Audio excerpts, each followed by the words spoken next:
നമസ്കാരം. പശ്ചിമേഷ്യയിൽ അമേരിക്ക മുന്നോട്ട് വെച്ച 48 മണിക്കൂർ വെടിനിർത്തൽ നിർദ്ദേശം ഇറാൻ നിരസിച്ചു. മറ്റൊരു രാജ്യം വഴി ബുധനാഴ്ച ലഭിച്ച ഈ നിർദ്ദേശം ഇറാൻ തള്ളിക്കളഞ്ഞതായി ഫാർസ് വാർത്താ ഏജൻസി റിപ്പോർട്ട് ചെയ്തു. തങ്ങളുടെ സൈനിക ശേഷിയെക്കുറിച്ച് അമേരിക്കയ്ക്കുണ്ടായ തെറ്റായ കണക്കുകൂട്ടലുകൾ മൂലം നേരിട്ട തിരിച്ചടികൾ മറികടക്കാനാണ് US ഇത്തരമൊരു നീക്കം നടത്തുന്നതെന്നാണ് ഇറാൻ വ്യക്തമാക്കിയത്. അടുത്തിടെ കുവൈറ്റിലെ ബുബിയാൻ ദ്വീപിലുള്ള അമേരിക്കൻ സൈനിക ഡിപ്പോയ്ക്ക് നേരെ ഇറാൻ ആക്രമണം നടത്തിയിരുന്നു. ഇതിന് പിന്നാലെയാണ് നയതന്ത്ര ശ്രമങ്ങൾ US ശക്തമാക്കിയത്. നമുക്ക് ന്യൂസ് ടൈം തുടങ്ങാം. അതിനു മുൻപ് ന്യൂസ് ടൈമിലെ പ്രധാന വാർത്തകൾ. നിയമസഭാ തെരഞ്ഞെടുപ്പ് സുരക്ഷാ ക്രമീകരണങ്ങളുടെ ഭാഗമായി പോലീസ് ഡ്രോൺ ക്യാമറ നിരീക്ഷണം ആരംഭിച്ചു. തെരഞ്ഞെടുപ്പ് കാലത്തുണ്ടായേക്കാവുന്ന കുറ്റകൃത്യങ്ങൾ വളരെ വേഗം കണ്ടെത്തുന്നതിനും തടയുന്നതിനുമായാണ് ഡ്രോൺ ക്യാമറ നിരീക്ഷണം നടത്തുന്നത്. കളമശ്ശേരിയിൽ കനത്ത പോരാട്ടം. മന്ത്രി P രാജീവും ലീഗിലെ അബ്ദുൾ ഗഫൂറും NDAയിലെ ബിനുവും തമ്മിൽ മത്സരം. വിശ്വാസികൾക്കായി ഈസ്റ്റർ സന്ദേശം നൽകി കോട്ടപ്പുറം രൂപത ബിഷപ്പ് ആംബ്രോസ് പുത്തൻവീട്ടിൽ. ഓരോ മനുഷ്യനും തന്റെ ജീവിതത്തിൽ കൂടുതൽ പ്രത്യാശയും ശരിയായ ലക്ഷ്യവും കണ്ടെത്താൻ ഈ ദിനം പ്രചോദനമാകട്ടെ എന്ന് ബിഷപ്പ്. വിശദമായ വാർത്തകളിലേക്ക് പോകാം. നിയമസഭാ തെരഞ്ഞെടുപ്പ് സുരക്ഷാ ക്രമീകരണങ്ങളുടെ ഭാഗമായി പോലീസ് ഡ്രോൺ ക്യാമറ നിരീക്ഷണം ആരംഭിച്ചു. കയ്പമംഗലം പോലീസ് സ്റ്റേഷൻ പരിധിയിലെ പെരിഞ്ഞനം, കയ്പമംഗലം, എടത്തുരുത്തി പഞ്ചായത്ത് പ്രദേശങ്ങളിലാണ് പോലീസ് ഡ്രോൺ ക്യാമറ നിരീക്ഷണം നടത്തിയത്. തെരഞ്ഞെടുപ്പ് കാലത്തുണ്ടായേക്കാവുന്ന കുറ്റകൃത്യങ്ങൾ വളരെ വേഗം കണ്ടെത്തുന്നതിനും തടയുന്നതിനുമായാണ് ഡ്രോൺ ക്യാമറ നിരീക്ഷണം നടത്തുന്നത്. തുടർന്നുള്ള ദിവസങ്ങളിലും ഡ്രോൺ ക്യാമറ നിരീക്ഷണം ഉണ്ടായിരിക്കുമെന്ന് പോലീസ് പറഞ്ഞു. Kaipamangalam SHO KT Bijith, SI Padmaraj തുടങ്ങിയവരുടെ നേതൃത്വത്തിലായിരുന്നു പരിശോധന. കളമശ്ശേരിയിൽ കനത്ത പോരാട്ടമാണ് ഇത്തവണ. മന്ത്രി P രാജീവും ലീഗിലെ അബ്ദുൾ ഗഫൂറും NDAയിലെ ബിനുവും തമ്മിലാണ് മത്സരം. ലീഗിൽ നിന്ന് പിടിച്ചെടുത്ത മണ്ഡലം നിലനിർത്തുക എന്നതാണ് P രാജീവിന് മുന്നിലുള്ള വെല്ലുവിളി. കഴിഞ്ഞ തവണ കാലിടറിയെങ്കിലും ഇത്തവണ മണ്ഡലം വിട്ടുകൊടുക്കാൻ അബ്ദുൾ ഗഫൂർ തയ്യാറല്ല. പടനിലത്തിൽ ഇന്ന് കളമശ്ശേരി മണ്ഡലം. നമസ്കാരം, എല്ലാവർക്കും പടനിലത്തിലേക്ക് സ്വാഗതം. നമ്മളിപ്പോഴുള്ളത് കളമശ്ശേരി നിയോജക മണ്ഡലത്തിലാണ്. ഇവിടെ പ്രധാന മുന്നണി സ്ഥാനാർത്ഥികളായി മത്സരിക്കുന്നത് P രാജീവും അബ്ദുൾ ഗഫൂറും MP ബിനുവുമാണ്. അവർ എന്തു പറയുന്നു എന്ന് കേൾക്കാം. ഒരു വശത്ത് മന്ത്രി, എതിർഭാഗത്ത് മുൻ മന്ത്രിയുടെ മകൻ. 2021 ഇടതു വലത് പോരാട്ടത്തിൻ്റെ തനി ആവർത്തനമാണ് കളമശ്ശേരി നിയമസഭാ മണ്ഡലത്തിൽ. സവിശേഷതകൾ മാത്രമല്ല, ആവേശവും വേണ്ടുവോളമുണ്ട് കളമശ്ശേരിയിലെ കടുപ്പമേറിയ പോരാട്ടത്തിന്. LDF സിറ്റിംഗ് MLAയും വ്യവസായ മന്ത്രിയുമായ P രാജീവ് മത്സരിക്കുമ്പോൾ മുൻ മന്ത്രി VK ഇബ്രാഹിം കുഞ്ഞിൻ്റെ മകനും മുസ്ലിം ലീഗ് നേതാവുമായ അഡ്വക്കേറ്റ് VE അബ്ദുൾ ഗഫൂറാണ് UDF സ്ഥാനാർത്ഥി. ഇവർ തമ്മിലായിരുന്നു കഴിഞ്ഞ തവണയും മത്സരം. NDA സ്ഥാനാർത്ഥിയായി BDJSലെ MP ബിനുവിന് കന്നി അംഗം. കേരളത്തിലെ വാണിജ്യ തലസ്ഥാനമാണ് എറണാകുളമെങ്കിൽ ജില്ലയിലെ വ്യവസായങ്ങളേറെയും കേന്ദ്രീകരിച്ചിട്ടുള്ള മണ്ഡലമാണ് കളമശ്ശേരി. ഏലൂരും എടയാറും കളമശ്ശേരിയും ഉൾപ്പെടെയുള്ള മേഖലകളിൽ നൂറുകണക്കിന് വ്യവസായ സ്ഥാപനങ്ങളും ഫാക്ടറികളുമുണ്ട്. Kinfra hitech park, medical college, cancer research centre, Cochin university എന്നീ പ്രധാന സ്ഥാപനങ്ങളും കളമശ്ശേരി മണ്ഡലത്തിൻ്റെ ഭാഗമാണ്. 2008 മണ്ഡലം രൂപീകരിച്ച ഘട്ടം മുതൽ UDFനെ പിന്തുണച്ച മണ്ഡലമാണ് കളമശ്ശേരി. 2011 ആദ്യ തെരഞ്ഞെടുപ്പിൽ VK ഇബ്രാഹിം കുഞ്ഞ് 7789 വോട്ടുകൾക്ക് CPMലെ K ചന്ദ്രൻപിള്ളയെ പരാജയപ്പെടുത്തി. 2016 ഇബ്രാഹിം കുഞ്ഞ് ഭൂരിപക്ഷം 12,000 വോട്ടിന് മുകളിലേക്ക് ഉയർത്തി. എന്നാൽ 2021 P രാജീവ് കളമശ്ശേരിയിൽ ചെങ്കൊടി പാറിച്ചു. കന്നി അംഗത്തിനിറങ്ങിയ അബ്ദുൾ ഗഫൂറിനെ 15,336 വോട്ടുകൾക്കാണ് രാജീവ് പരാജയപ്പെടുത്തിയത്. അതേസമയം കഴിഞ്ഞ പാർലമെന്റ് തദ്ദേശ തെരഞ്ഞെടുപ്പുകളിൽ മണ്ഡലത്തിൽ UDFനായിരുന്നു ആധിപത്യം. ഏലൂർ നഗരസഭയിൽ മാത്രമാണ് LDFന് മേൽക്കൈയുള്ളത്. കളമശ്ശേരി നഗരസഭയിലും മണ്ഡലത്തിലെ 4 ഗ്രാമപഞ്ചായത്തുകളിലും UDF ഭരണമാണ്. ഇടതു സർക്കാരിൽ പ്രധാന വകുപ്പ് കൈകാര്യം ചെയ്ത മന്ത്രി എന്ന നിലയിൽ P രാജീവിൻ്റെ മികവാണ് ഇടതുപക്ഷത്തിൻ്റെ മുഖ്യ പ്രചാരണ വിഷയം. ഈസ് ഓഫ് ഡൂയിങ് ബിസിനസ് റാങ്കിങ്ങിൽ തുടർച്ചയായി 2 തവണ കേരളത്തെ 1ാം സ്ഥാനത്തെത്തിച്ച വ്യവസായ മന്ത്രി എന്ന ഖ്യാതി LDF ഉയർത്തിക്കാട്ടുന്നു. അതുകൊണ്ട് തന്നെ കളമശ്ശേരിയിൽ തൻ്റെ വിജയം ഉറപ്പിച്ചിരിക്കുകയാണ് P രാജീവ്. മുന്നണി ഈ തെരഞ്ഞെടുപ്പിനെ എങ്ങനെ നോക്കിക്കാണുന്നു? പൊതുവെ വളരെ പോസിറ്റീവായിട്ടുള്ള സാഹചര്യമാണ് കാണുന്നത്. എല്ലാ മനുഷ്യരുടെയും ജീവിതത്തിൽ ഈ ഗവൺമെന്റിന്റെ നടപടികൾ അനുകൂലമായി പ്രതിഫലിച്ചിട്ടുണ്ട്. അവരുടെ നിലവാരം ഉയർത്തിയിട്ടുണ്ട്. അതുകൊണ്ട് തന്നെ അത് കുറെ കൂടി മുന്നോട്ട് പോകണം എന്നുള്ള ചിന്തയാണ് ജനങ്ങൾക്കുള്ളത്. ഒരു തുടർച്ച അനിവാര്യമാണ്. പല പദ്ധതികളും സമയബന്ധിതമായി പൂർത്തീകരിക്കുമ്പോൾ ഒരു തുടർച്ച അനിവാര്യമാണ് എന്ന് ജനങ്ങൾ ചിന്തിക്കുന്നു എന്നുള്ളതാണ് പര്യടനത്തിലുടനീളം മനസ്സിലാക്കാൻ കഴിയുന്നത്.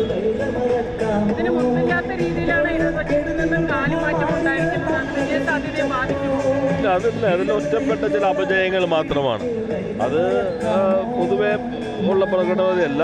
ഇന്നത്തെ കാലത്തിന്റെ ഇത്തരത്തിലുള്ള വ്യാമോഹങ്ങൾക്ക് വിധേയമായി കുറച്ചാളുകളെല്ലാം, അപൂർവം ചില ആളുകൾ ഒരു അപജയത്തിന് വിധേയമായി എന്ന് മാത്രം കണ്ടാൽ മതി. അത് ജനങ്ങൾ അത് മനസ്സിലാക്കുകയും ശരിയായ നിലപാടുകൾ തന്നെ സ്വീകരിക്കുകയും ചെയ്യും എന്നാണ് ഞങ്ങൾ കണക്കാക്കുന്നത്.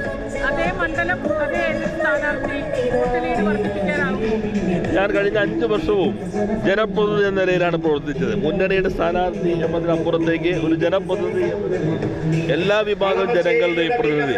എനിക്കെതിരെ പ്രവർത്തിച്ചിരുന്നവർക്കും കഴിഞ്ഞ 5 വർഷം ഞാനല്ലാതെ മറ്റൊരു പ്രതിനിധി ഉണ്ടാവില്ല.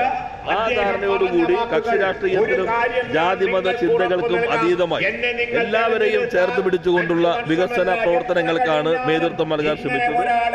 അതുപോലെ തന്നെ പഞ്ചായത്ത് ഭരണസമിതികൾ, സഹകരണ ബാങ്കുകൾ അവരാര് നയിക്കുന്നതെന്ന് നോക്കിക്കൊണ്ടല്ല, അവരെയും ഈ വികസന പ്രവർത്തനങ്ങൾക്ക് ഒപ്പം ചേർത്ത് നിർത്താനാണ് ശ്രമിച്ചിരുന്നത്. അതുകൊണ്ട് തന്നെ കക്ഷി രാഷ്ട്രീയത്തിനും ജാതിമത ചിന്തകൾക്കും അതീതമായി കുറെ കൂടി ഉയർന്ന ഭൂരിപക്ഷം ലഭിക്കുമെന്നാണ് കണക്കാക്കുന്നത്. ഇപ്പോൾ ചില പദ്ധതികൾ നമുക്ക് തുടക്കം കുറിക്കാൻ കഴിഞ്ഞു, ചിലത് പൂർത്തീകരിക്കാൻ കഴിഞ്ഞു. ഇവിടുത്തെ പദ്ധതികളുടെ ഒരു പ്രത്യേകത ഒപ്പം എന്നുള്ളതാണ്. അതായത് ജനിച്ചു വീഴുന്ന കുഞ്ഞു മുതൽ പ്രായമായി ഓർമ്മ മറയുന്നവർ വരെയുള്ള മനുഷ്യരുടെ ജീവിതത്തിൻ്റെ എല്ലാ തലങ്ങളിലും ഇടപെട്ടുകൊണ്ട് അവരുടെ ജീവിതത്തിൻ്റെ നിലവാരം ഉയരണം. സാമ്പത്തികമായി മാത്രമല്ല, സാമൂഹ്യമായും സാംസ്കാരികമായി ഉയരണം. അതിലിപ്പോൾ ഇവിടെ നന്മ, നേരത്തെ ഒരു മാമ്പ്ര 4 സെൻറ്റ് കോളനി എന്ന് അറിയപ്പെട്ടിരുന്ന സ്ഥലമുണ്ട്. അതിപ്പോൾ സങ്കേതം നന്മ ഗ്രാമമായി നമ്മളത് പരിവർത്തനം ചെയ്തു. എല്ലാവരുടെയും മൈക്രോ സർവേ നടത്തി അവരുടെ ജീവിത നിലവാരം ഉയർത്താനും ഉള്ള സൗകര്യങ്ങൾ ഏർപ്പെടുത്തി. അല്ലെങ്കിൽ ഇപ്പോൾ സാംസ്കാരിക ഔന്നത്യം ലൈബ്രറികൾക്കൊപ്പം സാധാരണ ജനപ്രതിനിധികളുടെ വികസന പദ്ധതിയിൽ ഇടം കിട്ടാത്തതാണ്. അത് സാംസ്കാരികമായിട്ട് അവരുടെ നിലവാരം ഉയരുന്നതിന് സഹായകരമാണ്. അതുപോലെ അംഗനവാടികൾ, ഇപ്പോൾ LP UP സ്കൂളിലെ കുഞ്ഞുങ്ങൾക്ക് കുടിക്കാൻ 49 സ്കൂളുകളിൽ 3 കോടി രൂപ ചെലവഴിച്ചിട്ടാണ് റിവേഴ്സ് ഓസ്മോസിസ് പ്ലാന്റ് സ്ഥാപിച്ചിട്ടുള്ളത്. അങ്ങനെയുള്ള എല്ലാ മേഖലയിലും, അതിനുശേഷം ഉന്നത വിദ്യാഭ്യാസം, അത് കഴിഞ്ഞാൽ കൊച്ചിൻ സർവകലാശാലയെ ഇന്ത്യയിലെ 6ാമത്തെ സർവകലാശാല ഉയർത്താൻ, പിന്നെ ഇന്നോവേഷൻ സെന്ററുകൾ, ഗ്രഫീൻ അറോറ പ്രൊജക്ട്, ഓരോ മേഖലയ്ക്കകത്തും ഇടപെട്ടുകൊണ്ടുള്ള ഈ പദ്ധതികൾ ഇത് പൂർത്തീകരിക്കൽ തന്നെയാണ് പ്രധാനം. അതുപോലെ 1000 കോടി രൂപയുടെ ജുഡീഷ്യൽ സിറ്റി കളമശ്ശേരിയിലേക്ക് ഭരണാനുമതിയായി, അത് സമയബന്ധിതമായി പൂർത്തീകരിക്കേണ്ടതുണ്ട്. അങ്ങനെ വരുന്നതോടുകൂടി കളമശ്ശേരിയുടെ മുഖച്ഛായ തന്നെ മാറ്റി തീർക്കുന്ന പദ്ധതിയായിരിക്കും. ഇപ്പോൾ IIM കാലിക്കറ്റ് ഇവിടെ അവരുടെ ക്യാമ്പസ് തുടങ്ങുകയാണ്. 200 കോടിയുടെ സയൻസ് സിറ്റി കൊച്ചിൻ സർവകലാശാലയുമായി ചേർന്ന് അതിൻ്റെ നിർമ്മാണ പ്രവർത്തനങ്ങൾ സ്ഥലമേറ്റെടുക്കലിന് ശേഷം മുന്നോട്ട് പോകും. ഇതെല്ലാം സീപോർട്ട് എയർപോർട്ട് റോഡ് പൂർത്തീകരിക്കണം. 3 റോഡുകൾ 10 വർഷമായി വീതി എത്രയാണെന്ന് പോലും നിശ്ചയിക്കാതെ കടമിരുന്ന റോഡുകളാണ്. അതെല്ലാം ഇപ്പോൾ സ്ഥലമേറ്റെടുക്കലിലേക്ക് പോയി. അപ്പോൾ ഇത്തരം പദ്ധതികളാകെ പൂർത്തീകരിക്കാനുള്ളതിലായിരിക്കും പ്രധാനമായിട്ടും കേന്ദ്രീകരിക്കുന്നത്. ഒപ്പം തന്നെ കളമശ്ശേരിയുടെ കൃഷിക്കൊപ്പം അതിൻ്റെ ഭാഗമായിട്ടുള്ള വാല്യൂ അഡീഷൻ, പിന്നെ എൻ്റെ സ്നേഹവീട് പദ്ധതി 100 വീടുകളിലേക്ക് എത്തിക്കുക, ഇത്തരം കാര്യങ്ങളിലാണ് പ്രധാനമായിട്ടും കേന്ദ്രീകരിക്കുന്നത്. Thank you. 28ാം സ്ഥാനത്തുണ്ടായിരുന്ന കേരളം ഫാസ്റ്റ് മൂവർ പട്ടികയിൽ തുടർച്ചയായി ഇടം നേടിയതും ടോപ്പ് അച്ചീവർ പദവി 2 തവണ നിലനിർത്തിയതും നേട്ടമായി പ്രചരിപ്പിക്കുന്നു. ഇതിനോടൊപ്പം മണ്ഡലത്തിൽ കഴിഞ്ഞ 5 വർഷം വലിയ തോതിലുള്ള വികസന പ്രവർത്തനങ്ങൾ നടത്തിയെന്നതും തെരഞ്ഞെടുപ്പിൽ നേട്ടമാകുമെന്നും രാജീവും ഇടതുപക്ഷവും അവകാശപ്പെടുന്നു. മുൻമന്ത്രി VK ഇബ്രാഹിം കുഞ്ഞ് കളമശ്ശേരിയിൽ നടത്തിയ വികസന പ്രവർത്തനങ്ങളോട് താരതമ്യം ചെയ്യാൻ കഴിഞ്ഞ 5 വർഷക്കാലം ഒന്നും ഉണ്ടായിട്ടില്ലെന്ന് UDF ചൂണ്ടിക്കാട്ടുന്നു. ഇബ്രാഹിം കുഞ്ഞ് പൊതുമരാമത്ത് മന്ത്രിയായിരുന്നപ്പോൾ നടത്തിയ റോഡ് വികസനം ഉൾപ്പെടെയുള്ള വികസനങ്ങൾ UDFിൻ്റെ പ്രചാരണ വിഷയമാണ്. ഇബ്രാഹിം കുഞ്ഞിൻ്റെ മരണശേഷമുള്ള നിയമസഭാ തെരഞ്ഞെടുപ്പാണിത്. UDFിന് അനുകൂലമായ അന്തരീക്ഷമാണ് മണ്ഡലത്തിലുള്ളത്. അബ്ദുൽ ഗഫൂർ കഴിഞ്ഞ കാലങ്ങളിൽ മണ്ഡലത്തിൽ സജീവ സാന്നിധ്യമായിരുന്നു. വിപുലമായ വ്യക്തിബന്ധങ്ങൾ തെരഞ്ഞെടുപ്പിൽ നേട്ടമാകുമെന്നും UDF കണക്കുകൂട്ടുന്നുണ്ട്. ജില്ലയിൽ മുസ്ലിം ലീഗ് മത്സരിക്കുന്ന ഏക സീറ്റാണ് കളമശ്ശേരി. കഴിഞ്ഞ തവണ ഉണ്ടായ പോലെയല്ല. ഇത്തവണ മണ്ഡലം UDF തിരിച്ചുപിടിക്കുമെന്ന് അബ്ദുൽ ഗഫൂർ ഉറപ്പിക്കുന്നു. ഇത്തവണ മത്സരിക്കുമ്പോൾ താങ്കൾക്ക് ആത്മവിശ്വാസം തോന്നുന്ന ഘടകങ്ങൾ എന്തൊക്കെയാണ്? നല്ല ആത്മവിശ്വാസമുണ്ട്. കാരണം പൊതുവിൽ UDFന് അനുകൂലമായ ഒരു ട്രെൻഡാണ് കേരളത്തിലുള്ളത്.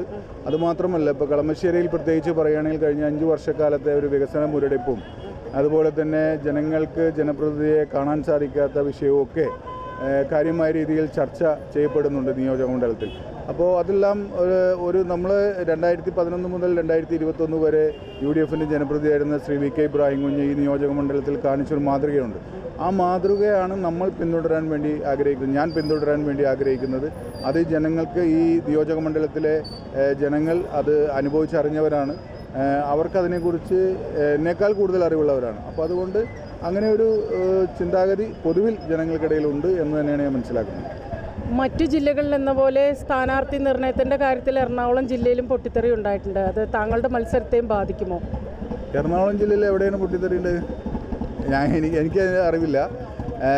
സാധാരണ രീതിയിൽ നിന്ന് വളരെ വ്യത്യസ്തമായി ഒരു പ്രശ്നമില്ലാതെയുള്ളൊരു സ്ഥാനാർത്ഥി നിർണയവും കാര്യങ്ങളാണ് ഉണ്ടായത്. അല്പം വൈകി എന്നുള്ളത് ശരിയാണെങ്കിലും വളരെ കൃത്യമായ തീരുമാനങ്ങൾ എടുത്തുകൊണ്ടാണ് ഐക്യജനാധിപത്യ മുന്നണി മുമ്പോട്ട് പോയിട്ടുള്ളത്. 3ാം ഊഴമാണ് LDF ലക്ഷ്യമിടുന്നത്. സംസ്ഥാനത്ത് ഭരണവിരുദ്ധ വികാരമെന്നാണ് UDF പറയുന്നത്. അപ്പോൾ തിരഞ്ഞെടുപ്പ് എത്രത്തോളം നിർണായകമാണ്? തെരഞ്ഞെടുപ്പ് UDFന് അനുകൂലമാണ്. ആ കാര്യത്തിൽ ജനങ്ങൾ കാത്തിരിക്കുന്ന ഒരു അവസരമാണ് ഏപ്രിൽ 9-ാം തീയതി വരാൻ പോകുന്നത്. അത് ജനങ്ങൾ ഉപയോഗിക്കുക തന്നെ ചെയ്യും. മണ്ഡലത്തിലെ വോട്ടർമാരോട് എന്ത് വാഗ്ദാനമാണ് നൽകാനുള്ളത്? മണ്ഡലത്തിൽ ഞാൻ നേരത്തെ സൂചിപ്പിച്ചതുപോലെ മണ്ഡലത്തിലെ വോട്ടർമാരെ സംബന്ധിച്ച് അവരെ അനുഭവിച്ചിട്ടുള്ള ഒരു വികസന പ്രവർത്തനങ്ങളുടെയും ക്ഷേമ പ്രവർത്തനങ്ങളുടെ ഒരു കാലമുണ്ട്. അതൊരു വലിയൊരു സുവർണ്ണ കാലഘട്ടമായിരുന്നു കളമശ്ശേരി. ആ സുവർണ്ണ കാലഘട്ടം കളമശ്ശേരിക്ക് അടുത്ത 5 വർഷം ഉണ്ടാകും എന്നതാണ് ഉറപ്പ്. അവരോടൊപ്പം നിന്ന് അവരുടെ സുഹൃത്തിനെ പോലെ, ഒരു സഹോദരനെ പോലെ പ്രവർത്തിക്കും എന്നുകൂടിയുള്ള ഉറപ്പാണ് നിയോജകമണ്ഡലത്തിലേക്ക് കൊടുക്കാനുള്ളത്. നന്ദി ശ്രീ അബ്ദുൽ ഗഫൂർ. മോദിയുടെ വികസന ഭരണം മാതൃകയാക്കി കേരളത്തിലും NDA മുന്നേറ്റം ഉണ്ടാകുമെന്നാണ് സ്ഥാനാർത്ഥി MP ബിനുവിന്റെ പ്രതീക്ഷ. പുതിയ വികസന മാതൃകകൾ കേരളത്തിൽ ഉണ്ടാവാൻ NDA അധികാരത്തിൽ വരണമെന്നും ബിനു പറയുന്നു. നമസ്കാരം. നമ്മളിപ്പോൾ കളമശ്ശേരി നിയോജക മണ്ഡലത്തിലെ NDA സ്ഥാനാർത്ഥി MP ബിനുവിനോടൊപ്പമാണുള്ളത്. അദ്ദേഹം എന്തു പറയുന്നു എന്ന് നോക്കാം. കളമശ്ശേരിയിലെ വോട്ടർമാരോട് എന്താണ് പറയുവാനുള്ളത്? കളമശ്ശേരിയിൽ ഞാനിപ്പോൾ ഒരു 10 ദിവസമായിട്ട് മണ്ഡലത്തിൽ എല്ലാ മേഖലകളും സന്ദർശിച്ച് കഴിഞ്ഞപ്പോൾ എനിക്ക് മനസ്സിലായതെന്ന് വെച്ചിട്ടുണ്ടെങ്കിൽ നമുക്ക് മോദിജിയുടേതായ വികസനമാണ് ഇവിടെ വേണ്ടത്. ആ വികസനത്തിന് രാജീവ് ചന്ദ്രശേഖർജി കേരളത്തിലും അതോടൊപ്പം തന്നെ നരേന്ദ്രമോദിജി ഇന്ത്യ ഭരിക്കുമ്പോൾ രാജീവ് ചന്ദ്രശേഖർജി ഒരു മുഖ്യമന്ത്രിയായി ഇവിടെ വരികയാണെങ്കിൽ 10 വർഷം കൊണ്ട് നമ്മുടേതായ നാട് ഏറ്റവും കൂടുതൽ വികസിക്കുമെന്നുള്ളതിൽ യാതൊരു സംശയവുമില്ല. ഏതാണ്ട് നമുക്ക് എങ്ങാണ് ഏറ്റവും 1 കോടിയോളം എങ്ങുണ്ട്. ഏതാണ്ട് 18 വയസ്സ് മുതൽ 28 വയസ്സ് വരെയുള്ള 1 കോടി യങ് അവരെ സംബന്ധിച്ച് അവരേതായ ജീവിതമാണ് നമുക്ക് വളർത്തേണ്ടത്. ആ വളർത്തുന്നതിന് ഇന്നത്തെ ഓൾഡ് രാഷ്ട്രീയത്തിൻ്റേതായ പ്രവർത്തനങ്ങൾ, ആ രാഷ്ട്രീയ പ്രവർത്തനം നിന്നിട്ട് നമ്മുടെ യങ്ങുകളെല്ലാം തന്നെ അവരേതായ ജീവിതവും വിദ്യാഭ്യാസവും അവരേതായ മാർഗങ്ങളും എല്ലാം തന്നെ ഇന്ന് കെട്ടടങ്ങിയിരിക്കുകയാണ്. അവരെ സംബന്ധിച്ച് ഇന്നൊരു +2 വിദ്യാഭ്യാസം കഴിഞ്ഞാൽ തന്നെ അവർ വിദേശത്തേക്ക് പോകുന്നൊരു സ്ഥിതിയാണ്. ഇന്ന് കുട്ടികളില്ല, പല വീടുകളിൽ നിന്ന് ഒഴിഞ്ഞു കിടക്കുന്നു. അപ്പോൾ അതിനൊരു മാർഗത്തിന് ഇന്നത്തെ ആവശ്യം എന്ന് വെച്ചിട്ടുണ്ടെങ്കിൽ രാജീവ് ചന്ദ്രശേഖർജിയുടെ ആ ലാപ്ടോപ്പ് തന്നെ കേരളത്തിൻ്റെ വികസനമാണ് ആ ലാപ്ടോപ്പിലുള്ളത്. ആ ലാപ്ടോപ്പ് അദ്ദേഹത്തിൻ്റെ മനസ്സിൽ കുറിച്ചിട്ടിരിക്കുന്ന വികസനം നമ്മുടേതായ കേരളത്തിലും അതോടൊപ്പം തന്നെ കളമശ്ശേരി മണ്ഡലത്തിലെ വ്യവസായ മേഖലയിൽ, ആ വ്യവസായ മേഖലയിൽ ഏറ്റവും കൂടുതൽ വ്യവസായ കമ്പനികളെല്ലാം തന്നെ നശിച്ചു കിടക്കുകയാണ്. കഴിഞ്ഞ ദിവസം പോലും ഒരു അതിഥി തൊഴിലാളി കത്തി മരണപ്പെടുകയുണ്ടായി. അതൊക്കെ നിങ്ങളെല്ലാം കഴിഞ്ഞ ദിവസം കണ്ടതാണത്. അതേപോലെ ഒരു സേഫ്റ്റി ഇല്ല. ആ സേഫ്റ്റി ഇല്ലാതെ നടക്കുന്ന ഈ കമ്പനികളെ ഉയർത്തിയെടുക്കുവാനും അതോടൊപ്പം തന്നെ ആരോഗ്യത്തിന് വലിയൊരു പ്രാധാന്യം നമുക്ക് നമ്മുടേതായ രാജ്യത്ത് നടത്തേണ്ടതായിട്ടുണ്ട്. ആ ആരോഗ്യത്തിന് വലിയ രീതിയിലായിട്ട് വലിയൊരു പ്രാധാന്യം ഞാൻ സന്ദർശിച്ച് കഴിഞ്ഞപ്പോൾ ഒരുപാട് ക്യാൻസർ രോഗികളും ഒരുപാട് നമുക്ക് സങ്കടം വരും, നമ്മുടെ മനസ്സിന് വേദന വരുന്ന രീതിയിലുള്ള ഇതാണ്. അതുകൊണ്ട് ഇവരെ സംബന്ധിച്ചിടത്തോളം ഇന്നത്തെ രാഷ്ട്രീയ നേതൃത്വങ്ങൾ ഇന്നിരിക്കുന്ന എം.എൽ.എ ആയാലും രാഷ്ട്രീയ നേതൃത്വത്തിൽ നിന്ന് എം.എൽ.എമാരായാലും UDF ആവട്ടെ LDF ആവട്ടെ അവരെല്ലാവരും എന്ന് വെച്ചിട്ടുണ്ടെങ്കിൽ അവരുടേതായ സമ്പത്തുകളാണ് വളർത്തിയിട്ടുള്ളൂ. താഴെ തട്ടിലുള്ള ജനങ്ങൾക്ക് ഒരാൾക്ക് പോലും അവരുടേതായ ഗുണങ്ങൾ എത്തിയിട്ടില്ല. അതിൻ്റെ ഏറ്റവും വലിയ ഉദാഹരണമാണ് അവരെ നോമിനേഷനിൽ കൊടുക്കുമ്പോൾ എത്ര സമ്പത്തുണ്ടെന്ന് നോക്കുമ്പോൾ അവരൊക്കെ സമ്പത്തുകൾ കോടിക്കണക്കിന് രൂപയാണ് അവരൊക്കെ സമ്പത്തുകൾ. അത് തന്നെയാണ് ഏറ്റവും വലിയ ഉദാഹരണം. സ്വന്തം ജീവിതമാണ് ഇവിടെ നോക്കിയിട്ടെന്നുള്ളതിൽ യാതൊരു സംശയവുമില്ല. മണ്ഡല പര്യടനത്തിനിടയിൽ വോട്ടർമാരുടെ അഭിപ്രായങ്ങൾ എന്തൊക്കെയാണ്? മണ്ഡല പര്യടനത്തിൽ വോട്ടർമാരുടെ ഏറ്റവും വലിയ ആവശ്യം എന്ന് വെച്ചാൽ ആരോഗ്യത്തിൽ നരേന്ദ്രമോദിജി നടപ്പിലാക്കിയ 70 അവരുടെ അഭിപ്രായങ്ങൾ എന്തൊക്കെയായിരുന്നു? അവരുടെ അഭിപ്രായങ്ങളിൽ ഒന്ന്, ആ അഭിപ്രായങ്ങൾ എന്ന് വെച്ചിട്ടുണ്ടെങ്കിൽ ഇന്ന് അവരുടെ ഏറ്റവും വലിയ ആഗ്രഹം എന്ന് വെച്ചിട്ടുണ്ടെങ്കിൽ 70 വയസ്സ് കഴിഞ്ഞിട്ടുള്ള അവരുടെ ഇൻഷുറൻസ്, ആ ഇൻഷുറൻസ് ഏതാണ്ട് കേരളത്തിൽ മാത്രമാണ് നടപ്പിലാക്കുന്നത്. ആ ഇൻഷുറൻസ് ഇവിടെ നടപ്പിലാക്കണം. അതോടൊപ്പം ആരോഗ്യം, കൃഷി, ശാസ്ത്ര സാങ്കേതിക വിദ്യയെക്കുറിച്ചിട്ടുള്ള അതിൻ്റേതായ ഉയർച്ച, ആ ഉയർച്ചകളൊന്നും തന്നെ ഇവിടെ നടപ്പിലാകുന്നില്ല എന്നുള്ളൊരു വിഷമമാണ് യങ്ങിൻ്റെയും എൻ്റെ സന്ദർശന വേളയിൽ എനിക്ക് മനസ്സിലാക്കാൻ സാധിച്ചത്. ഇപ്പോൾ മുന്നണികൾ പരസ്പരം ഡീൽ ആരോപണങ്ങൾ ഉന്നയിക്കുന്നുണ്ടല്ലോ, അതിൻ്റെ അടിയൊഴുക്കുകൾ ഇവിടെയും കാണാമോ? അടിയൊഴുക്കുകൾ എന്ന് വെച്ചിട്ടുണ്ടെങ്കിൽ ഞങ്ങളുടെ ഘടകകക്ഷിയായ 2020, ആ 2020 നമ്മൾക്ക് വരാനുള്ള ഏറ്റവും വലിയൊരു പ്രധാന കാരണം എന്ന് വെച്ചിട്ടുണ്ടെങ്കിൽ LDFും UDFും ഏതാണ്ട് 10-20ഓളം പാർട്ടികളും തീവ്രവാദ പാർട്ടികളും എല്ലാം തന്നെ ഒരുമിച്ച് ചേർന്നുകൊണ്ട് 2020 എന്ന പ്രസ്ഥാനത്തിനെ തോൽപ്പിക്കാനും അതോടൊപ്പം തന്നെ കൈപ്പത്തിയുമില്ല, അതോടൊപ്പം തന്നെ എന്തില്ല അരിവാൾ ചിറ്റിയ നക്ഷത്രവുമില്ലാതെ ഒരു സ്വതന്ത്ര ചിഹ്നത്തിൽ മത്സരിച്ചു കൊണ്ട് അവരെ പരാജയപ്പെടുത്താൻ നോക്കിയതാണ്. അപ്പോൾ ഡീലാര് തമ്മിലാണ്? കൊടുങ്ങല്ലൂരെ സംബന്ധിച്ചിടത്തോളം കൊടുങ്ങല്ലൂരിൽ ആ മുനിസിപ്പാലിറ്റി നമ്മൾ ഭരിക്കേണ്ടതായിരുന്നു. NDA ഭരിച്ച് അവിടെ മുന്നേറ്റത്തിൽ വന്ന സമയത്ത് ഇന്ത്യ സഖ്യം ഒരുമിച്ച് നിന്നുകൊണ്ട് BJPയെ അല്ലെങ്കിൽ NDAയെ പരാജയപ്പെടുത്താനുള്ള പ്രവൃത്തിയാണത്. അതുകൊണ്ട് ഡീല് അവർ തമ്മിലാണ്. അതോടൊപ്പം തന്നെ സുരേന്ദ്രജി മത്സരിക്കുന്ന ആ മണ്ഡലത്തിൽ ഏതാണ്ട് SDP സ്ഥാനാർത്ഥിനെ പിൻവലിച്ചുകൊണ്ട് ഉള്ളൊരു വലിയ പ്രവർത്തനമാണ് നടത്തിക്കൊണ്ടിരിക്കുന്നത്. അപ്പോൾ ആര് തമ്മിലാണ് ഡീൽ എന്നുള്ള കാര്യം ഇത് തന്നെ വലിയ ഉദാഹരണമല്ലേ. ഇപ്പോൾ 2020 NDAയോടുകൂടി ചേർന്നിരിക്കുകയാണല്ലോ, അപ്പോൾ അതിൻ്റെ സ്വാധീനം ഈ തിരഞ്ഞെടുപ്പിലും കാണുമെന്ന് തന്നെയാണോ പറയുന്നത്? 2020 സ്വാധീനം എന്ന് വെച്ചിട്ടുണ്ടെങ്കിൽ പാവപ്പെട്ടവരെ സഹായിച്ചു കൊണ്ടിരിക്കുന്നതാണ്. നരേന്ദ്രമോദിജി എന്തോ ചെയ്യുന്നത് 2000 രൂപ വെച്ചിട്ട് കൃഷിക്കാർക്ക് അവരുടേതായ അക്കൗണ്ടിലേക്ക് എത്തുന്നു. അതോടൊപ്പം ഓരോ കുടുംബത്തിൻ്റെ ആരോഗ്യമായാലും മറ്റുള്ള എല്ലാ വേദനകളും നരേന്ദ്രമോദി ചെയ്യുന്ന മാതിരി തന്നെയാണ് 2020യും ആ പ്രദേശത്ത് ചെയ്യുന്നത്. അതിൻ്റേതായ പാവങ്ങളെ സഹായിക്കുകയാണ്. അതുകൊണ്ടാണ് ഏറ്റവും കൂടുതൽ അവർ സാബു ജാക്കബ് പോലുള്ള സാറ് നമ്മുടേതായ ഈ പ്രസ്ഥാനത്തിലേക്ക് വന്നതും ഇതിനാകൃഷ്ടമായിട്ടും വന്നതും. അത് രാജ്യത്തിൻ്റെ വികസനവും രാജ്യം ഏതാണ്ട് ഉന്നതിയിലേക്ക് പോകുന്നത് കണ്ടുകൊണ്ടാണ് NDA സഖ്യത്തിലേക്ക് വന്നിട്ടുള്ളത്. നന്ദി ശ്രീ MP ബിനു, വിജയാശംസകൾ. എന്തായാലും ഒരു കാര്യം ഉറപ്പാണ്, കളമശ്ശേരിയിൽ കടുത്ത പോരാട്ടം തന്നെയാണ് നടക്കുന്നത്. ജനഹിതം ആർക്കൊപ്പമാണെന്നാണ് ഇനി അറിയാനുള്ളത്. അതിനായി കാത്തിരുന്നേ മതിയാകൂ. സംസ്ഥാനത്തെ മന്ത്രിയായ P രാജീവിന് തൻ്റെ വിജയം അനിവാര്യമാണ്. 2ാം വട്ടം ജനവിധി തേടുന്ന ശ്രീ അബ്ദുൾ ഗഫൂറിനും തൻ്റെ വിജയം അനിവാര്യമാണ്. പോരാട്ടം തീ പാറുകയാണ്. എന്ത് സംഭവിക്കുമെന്ന് കണ്ടറിയാം. കോട്ടപ്പുറം രൂപത ബിഷപ്പ് ആംബ്രോസ് പുത്തൻ വീട്ടിൽ വിശ്വാസികൾക്കായി ഈസ്റ്റർ സന്ദേശം നൽകി. ഈസ്റ്റർ സന്തോഷത്തിന്റെയും പുതുജീവിതത്തിന്റെയും തിരുനാളാണ്. ഓരോ മനുഷ്യനും തന്റെ ജീവിതത്തിൽ കൂടുതൽ പ്രത്യാശയും ശരിയായ ലക്ഷ്യവും കണ്ടെത്താൻ ഈ ദിനം പ്രചോദനമാകട്ടെ എന്ന് ബിഷപ്പ് പറഞ്ഞു. ഈശോ ഈ ലോകത്തിലേക്ക് മനുഷ്യനായി അവതരിച്ചതിൻ്റെ ഓർമ്മപ്പെടുത്തലുള്ള ക്രിസ്മസിനെ കഴിഞ്ഞ് ഈ ജീവിതം മുഴുവൻ എങ്ങനെയാണ് ഈ ഭൂമിയിൽ ജീവിക്കേണ്ടതെന്ന് പഠിപ്പിച്ചുകൊണ്ട് സഹനത്തിലും മരണത്തിലും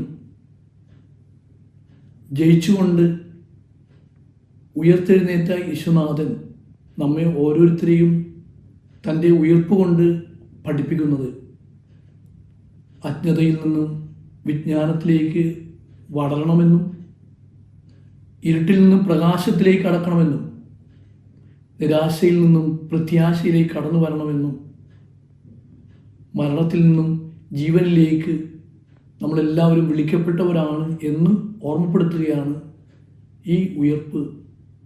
ഉയർത്തെഴുന്നേറ്റ ക്രിസ്തുവിന്റെ സ്നേഹവും സമാധാനവും നമ്മുടെ ഹൃദയങ്ങളിൽ നിറയട്ടെ എന്നും കോട്ടപ്പുറം രൂപത ബിഷപ്പ് ആംബ്രോസ് പുത്തൻവീട്ടിൽ ആശംസിച്ചു. ഇനിയൊരു ഇടവേളയിലേക്ക് പോകാം.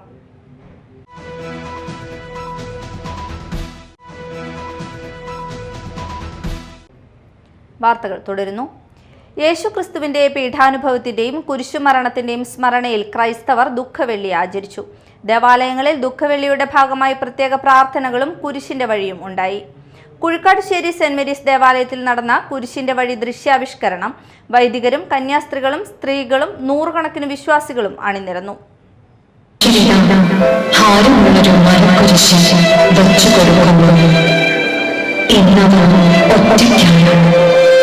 സ്നേഹിച്ചു കൂടെ കൂട്ടിയവരും അത്ഭുതങ്ങൾ കണ്ട് കൂടെ കൂടിയവരും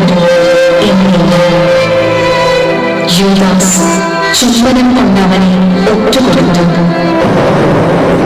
കുരിശിന് നല്ല ഭാരമാണ്. ഉഴുതുമറിഞ്ഞ നിലം പോലെ ചമ്മട്ടുകൊണ്ടവന്റെ ശരീരത്തെ പിച്ചു ചീന്തിയിട്ടുണ്ട്. കൈകാലുകൾ വിറച്ചവൻ നിലത്ത് മുഖം പൊത്തി വീണു. രക്തമൊലിക്കാത്ത മുറിവ് പോലുമില്ലാത്ത അവന്റെ വേഗം, അവന്റെ വീഴ്ചയിൽ ചുറ്റുമുള്ളവർ ആർത്തഹസിച്ചു.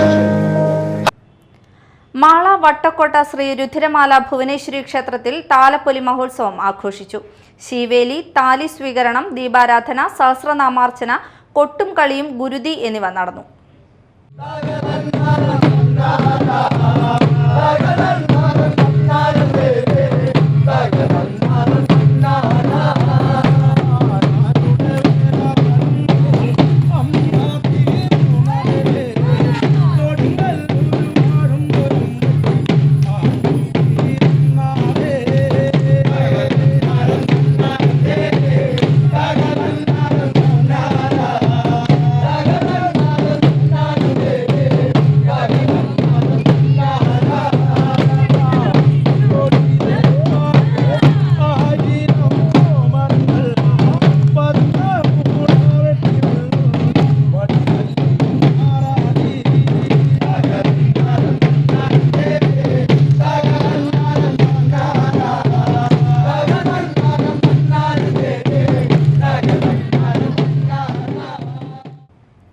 മാള തൻകുളം വീപ്പാട്ട് ശ്രീ മഹാവിഷ്ണു ക്ഷേത്രത്തിൽ സർപ്പബലി ചടങ്ങ് നടത്തി. പാമ്പുമേക്കാട് ജാതവേദൻ നമ്പൂതിരി ചടങ്ങുകൾക്ക് മുഖ്യ കാർമ്മികത്വം വഹിച്ചു. കിഴക്കിനിയടുത്ത് ഗോദൻ നമ്പൂതിരി, നാരായണൻ നമ്പൂതിരി എന്നിവർ സഹകാർമ്മികരായിരുന്നു. ദീപാരാധന, പ്രസാദ വിതരണം, അന്നദാനം എന്നിവ നടന്നു. നിരവധി ഭക്തർ ചടങ്ങുകളിൽ പങ്കെടുത്തു. ക്ഷേത്രം ട്രസ്റ്റ് ഭാരവാഹികളായ K B Sajayan, Baiju Gopalakrishnan, C K Unni, Dijeesh, Sunil V G, Maju, Vanajakumari, Ajitha Narayanan, Sanitha എന്നിവർ നേതൃത്വം നൽകി. പ്രധാന വാർത്തകൾ ഒരിക്കൽ കൂടി. നിയമസഭാ തെരഞ്ഞെടുപ്പ് സുരക്ഷാ ക്രമീകരണങ്ങളുടെ ഭാഗമായി പോലീസ് ഡ്രോൺ ക്യാമറ നിരീക്ഷണം ആരംഭിച്ചു. തെരഞ്ഞെടുപ്പ് കാലത്ത് ഉണ്ടായേക്കാവുന്ന കുറ്റകൃത്യങ്ങൾ വളരെ വേഗം കണ്ടെത്തുന്നതിനും തടയുന്നതിനുമായാണ് ഡ്രോൺ ക്യാമറ നിരീക്ഷണം നടത്തുന്നത്. കളമശ്ശേരിയിൽ കനത്ത പോരാട്ടം. മന്ത്രി പി രാജീവും ലീഗിലെ അബ്ദുൾ ഗഫൂറും NDAയിലെ ബിനുവും തമ്മിൽ മത്സരം. വിശ്വാസികൾക്കായി ഈസ്റ്റർ സന്ദേശം നൽകി കോട്ടപ്പുറം രൂപത ബിഷപ്പ് ആംബ്രോസ് പുത്തൻവീട്ടിൽ. ഓരോ മനുഷ്യനും തന്റെ ജീവിതത്തിൽ കൂടുതൽ പ്രത്യാശയും ശരിയായ ലക്ഷ്യവും കണ്ടെത്താൻ ഈ ദിനം പ്രചോദനമാകട്ടെ എന്ന് ബിഷപ്പ്. ഇതോടെ ന്യൂസ് ടൈം സമാപിച്ചു. നമസ്കാരം.